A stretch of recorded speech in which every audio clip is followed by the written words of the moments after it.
Hey guys WhatsApp, আজকের এই ভিডিওতে আমরা কথা বলবো খাদানের ট্রেলারটাকে নিয়ে। তো খাদানের ট্রেলারটা আসার কথা ছিল রবিবার, এবং তারপর আমাদেরকে মুরগি করে দিয়েছিল মেকার্সরা। মানে তাদের নিশ্চয়ই কোনো টেকনিক্যাল গ্লিচ ছিল। এবার এটা একটা মাস্টার স্ট্র্যাটেজিও হতে পারে, কারণ কি সিনেমাটা বেরোচ্ছে আর দুদিন পরে এবং ট্রেলার আসছে আজকে। এটা মানে কোনো সিনেমার ক্ষেত্রেই যে দেখা যায় এরকমটা নয়, কারণ কি জওয়ান যে সিনেমাটা এসেছিলো সেটা ট্রেলার এসেছিলো 7 দিন আগে।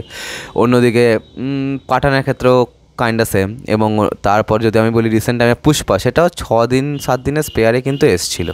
কিন্তু খাদানের জন্য ব্যাপারটা কিন্তু একদমই আলাদা। তো চলো বেশি কথা না বাড়িয়ে দেখি যে খাদানের ট্রেলারটা কেমন হয়েছে। 1 2 3 স্টার্ট।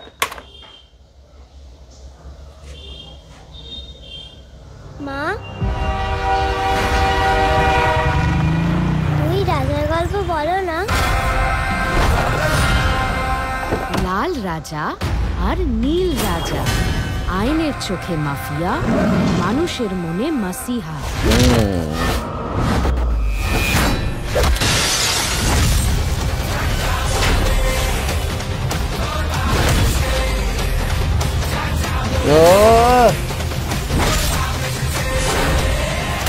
खुदा तबाक আর শাম মাহাতুর রাগ এই দুইয়ের সামনে আসতে নাই। জয় গুরু। স্বামীর তাকত আর মোহনের দিমাগ। লোকে বলতো এ দুজনই একদিন গোটা দেশের কয়লা গিলে নেবে।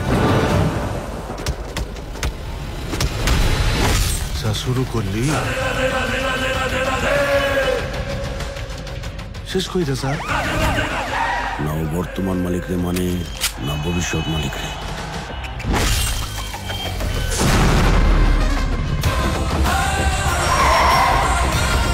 ও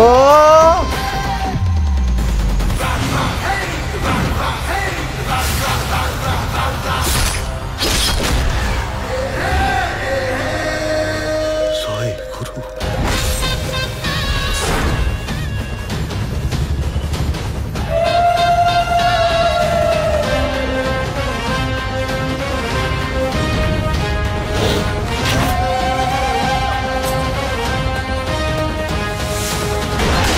ভেবেছিলাম তুই তোর বাপের বেটা না,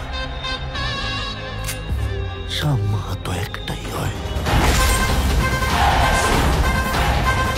কিছুটা জান লিবু,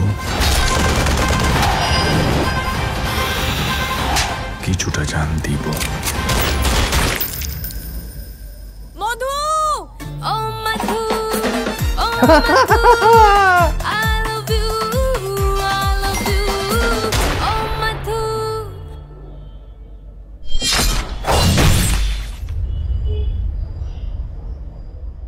এভাবেও ফিরে আসা যায়, এভাবেও ফিরে আসা যায়।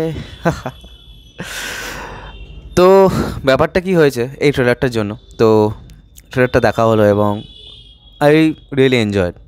এবার কি আমাদের প্রি ট্রেলার এবং টিজার এই দুটোতে এত মাসি ডায়ালগস এখানে দেওয়া আছে এবং দিয়ে রেখেছিল। তো আই থিঙ্ক কোথাও না কোথাও এই ট্রেলারটার জন্য সেরকম মাসি ডায়ালগ কিন্তু এখানে রাখা নেই, ঠিক আছে? মানে ওই ট্রেলারটার ক্লোজারটা যখন হয় প্রি ট্রেলারটার, যে অ্যাকশন থাকলে তার রিয়াকশানটাও হবে, এই টাইপের কোনো ডায়ালগ কিন্তু এখানে নেই। যদি আমরা প্রথম ট্রেলারটার কথা ধরি, প্রথম টিজারটা যেটা এসেছিলো সেটার কথা ধরি, তো সেখানে বলেছিল যে সর্দারই কোনো সিধা কাজ লয়, যে সয় সেই সর্দার হয়। তো এরকম ডায়ালগস কিন্তু এখানে রাখা নেই। তো তার কাজ মানে, তো সেই জন্য আমার মনে হয় যে এই ট্রেলারটা it's a very good trailer, ঠিক আছে? এটা ইটসেলফ একটা গল্পকে ডেপিক্ট করছে, কিন্তু অন্যদিকে আমি যদি দেখি যে এই ট্রেলারটা কিন্তু অনেকটা সারফেস লেভেলে গেছে, মানে আমি সে মানে মাথা ব্রেন ফেড হয়ে গেছে সেরকম নয়। এবার যদি পজিটিভ দিকে চলে আসি, যে এখানে দেব এবং যিশু এই দুজনের কেমিস্ট্রি কিন্তু খুব সলিড লাগছে, এবং যিশুই যে কীভাবে ওর ইয়েটা হবে, মানে ও যে কীভাবে বিট্রে করবে, সেই যে ব্যাপারটা এখানে বোঝা যাচ্ছে, যে তাকে অন্য যারা পার্টি তারা লোভ দেখিয়ে মানে নিজেদের দলে টেনে নেবে, এবং অন্যদিকে যে শ্যামের রাগ এবং মোহনের দেমাগ, তো এই দুটো কথা কিন্তু খুবই ভাইটাল হতে চলেছে, কারণ কি মোহনের বডিতে কিন্তু সেরকম পাওয়ার নেই এবং শ্যাম সে কিন্তু হি ইজ আ মাস্কুলার গাই, তো সেইখানেই আমার মনে হয় যে কোথাও না কোথাও টাসেলটা লাগতে চলেছে, ঠিক আছে। তো সব মিলিয়ে এই ট্রেলারটা is too good for me.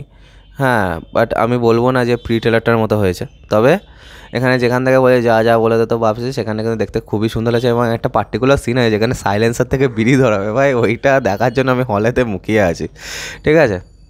এবার এখানে গল্পটা শুরু হয়, মানে ট্রেলারটা শুরু হচ্ছে যে এই ছেলেদেব, হ্যাঁ, তার যে ছোটো মানে তার গলা দিয়ে, মানে তার যে বাচ্চাবেলাকার গলা দিয়ে, ঠিক আছে, সে তার মাকে জিজ্ঞেস করে দুটো রাজার গল্পটা।